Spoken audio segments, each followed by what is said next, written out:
desde su casa. Vamos a analizar todos los escenarios con Javier Martín Reyes. Javier, ¿me escuchas? ¿Me oyes? Ya te escucho bien ahora por el celular, Yoli. Eso, ahí estamos. Gracias por estar con nosotros. Bienvenido. Escuchábamos hace un momento el reporte de Antonio Jiménez Ugalde desde el Reclusorio Norte, diciéndonos ya está vinculado a proceso Murillo Karam, solamente estamos a la espera de las medidas cautelares. ¿Cuál es el escenario a partir de este momento? Pues mira, digamos, creo que esta ya era una decisión relativamente esperada después, digamos, de toda la inversión de recursos que se hizo incluso para presentar la detención del exprocurador Murillo Karam. Pues creo que era razonable esperar, ¿no?, que la Fiscalía tuviera el caso por lo menos suficientemente armado como para vincularlo a proceso. Hay que recordar, Yoli, que a final de cuentas a Murillo Karam se le está acusando de 3 delitos en particular. Se le está acusando el delito de tortura, de desaparición forzada y también por incurrir en el delito de obstrucción de la administración de justicia. La barra, déjame ponerlo así, es muy baja para vincular, es decir, el nuevo sistema de justicia penal está diseñado para eso, para que tengamos potencialmente muchas investigaciones, ¿vale? Para que haya libertad para recabar las pruebas y eventualmente ya sea en el juicio donde se determine si una persona es responsable o no es responsable.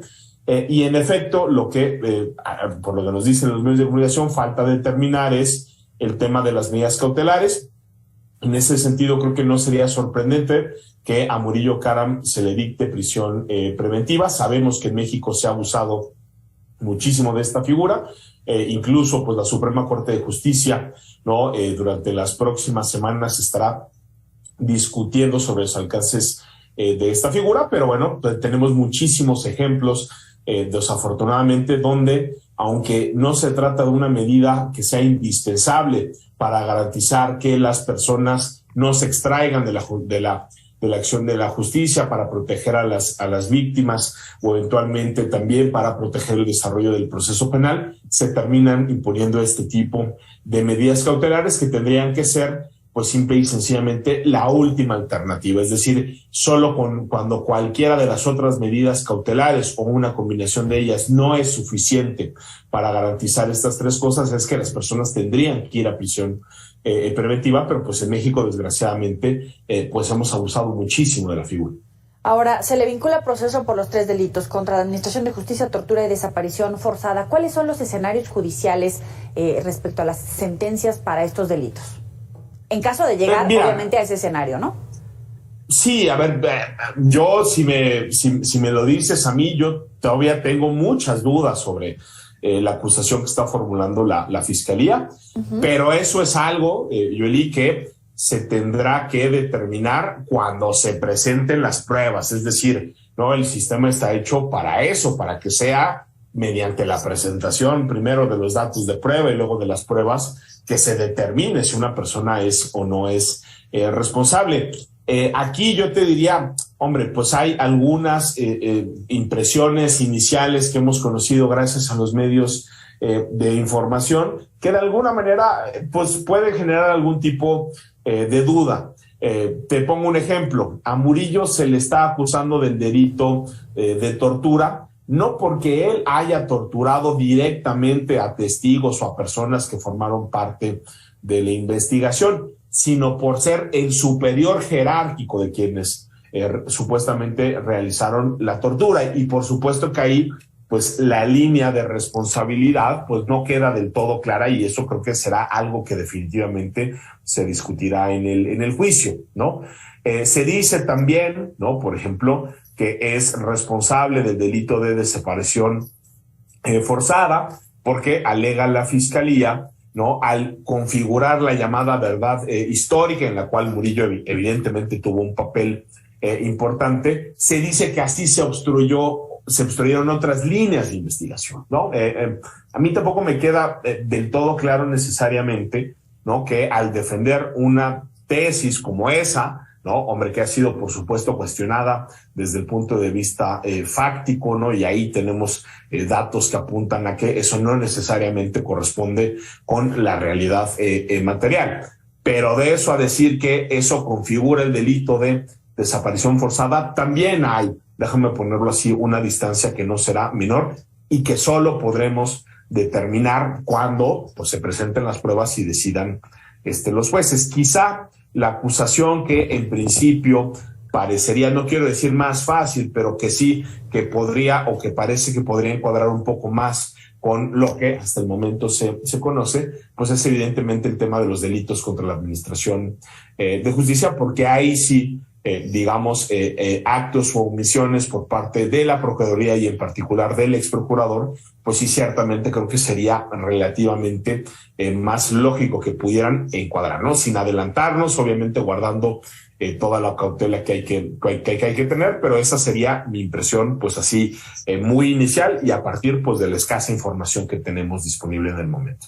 La defensa del exprocurador alega, dentro de los alegatos que presentaba, advertía sobre la prescripción de los delitos. ¿Hay espacio para ello? Mira, creo que esa va a ser una discusión muy interesante, ¿no? Porque tuvimos una reforma, ¿no? Que estableció, por ejemplo, en el caso de la desaparición forzada, que se trata de un delito que no prescribe, ¿no? Sin embargo, esa fue una reforma que se realizó después de que acontecieron los hechos y ya cuando Murillo Karam no era procurador. Entonces, yo sí tengo la impresión de que ahí va a haber una determinación importante por parte de la judicatura. Yo te diría, creo que hay argumentos de las dos partes, pero más allá de la prescripción, que ciertamente, pues seguramente será alguno de los planteamientos que realice la defensa, creo que hay, ¿no? Como te decía, sobre todo en el caso de desaparición forzada y en el caso de tortura, muchas dudas fácticas, ¿no? Sobre si podemos trazar esa línea de responsabilidad entre las actuaciones del entonces procurador y los actos que se alegan tanto de desaparición como de tortura. Ahora, hay voces dentro de el gobierno de Morena que pues aseguran que debido a lo que ya se ha estipulado a través de la investigación que encabezó Alejandro Encinas, debería de quedarse en reclusión y enfrentar esos delitos. Dicen que hay una gran diferencia entre la verdad histórica y lo que se conoció ahora como un crimen de Estado, partiendo de la operación que tuvo el procurador, y que incluso la conferencia que dirigió el entonces Procurador General de la República para dar a conocer la verdad histórica es una confesión de facto de los hechos. ¿Lo ves así?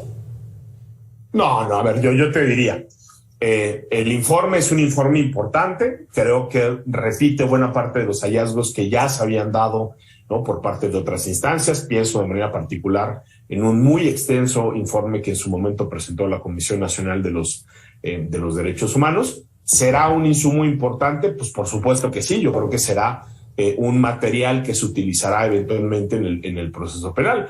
Pero para condenar a una persona lo que se necesita es eso, que en el juicio penal, no en una investigación que realiza una Secretaría de Estado, se demuestre más allá de cualquier duda razonable que esos delitos se cometieron y que en este caso el exprocurador es responsable.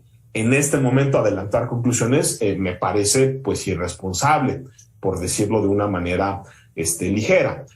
Al mismo tiempo, también te diría, el hecho de que alguien esté o no en prisión preventiva no tiene que ver con si hay un informe o no hay un informe, si nos parecen muy graves los delitos.